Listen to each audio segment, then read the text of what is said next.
الموت لا بد منه، لازم نموت بالموت، لكن المشكلة على أي حال سنموت. الأعمال بالخواتيم.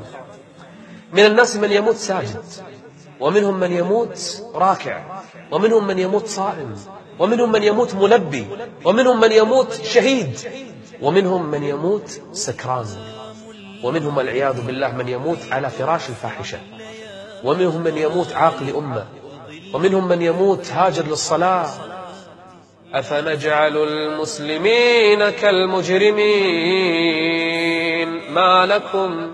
ما لكم كيف تحكمون.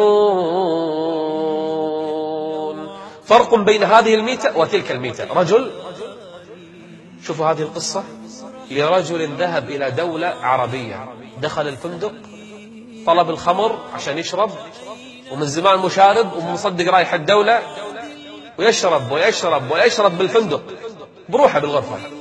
من شدة وكثرة شربه والعياذ بالله لهذه القاذورات وهذا الشراب الملعون شاربه، أراد أن يتقيأ، فذهب لدورة المياه وللمرحاضة جلكم الله يتقيأ.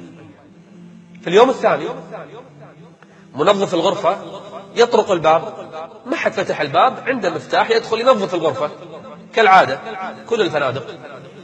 دخل هذا المنظف أول ما ذهب إلى دورة المياه يبي ينظف أجلكم الله الحمام. لما دخل شاف المنظر غريب. شنو شاف؟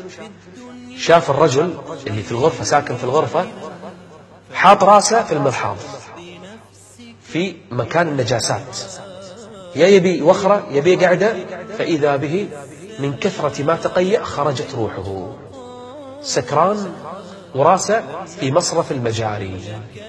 تخيلوا هذه الميتة سيلقى الله بها. حتى إذا جاء أحدهم الموت قال رب ارجعون لعلي أعمل صالحا فيما تركت كلا إنها كلمة هو قائلها ومن ورائهم برزخ إلى يوم يبعثون. آخر في ليلة 27 في شهر رمضان، وين كان؟ ليلة قد تكون ليلة القدر وفي رمضان، وأين كان؟ في المدينة، وفي أي مكان بالذات؟ في المسجد النبوي، وفي الثلث الأخير من الليل، ويصلي القيام مع الإمام، أفضل وأشرف عمل. فجأة وهو ساجد قام الإمام وقبض الله روح هذا المصلي. أقرب ما يكون العبد من ربه وهو ساجد في أي ليلة، في أي بقعة، على أي حال، قبض الله عز وجل روحه. فرق بين ميتة وميتة. وما تدري نفس ماذا تكسب غدا وما تدري نفس بأي أرض تموت.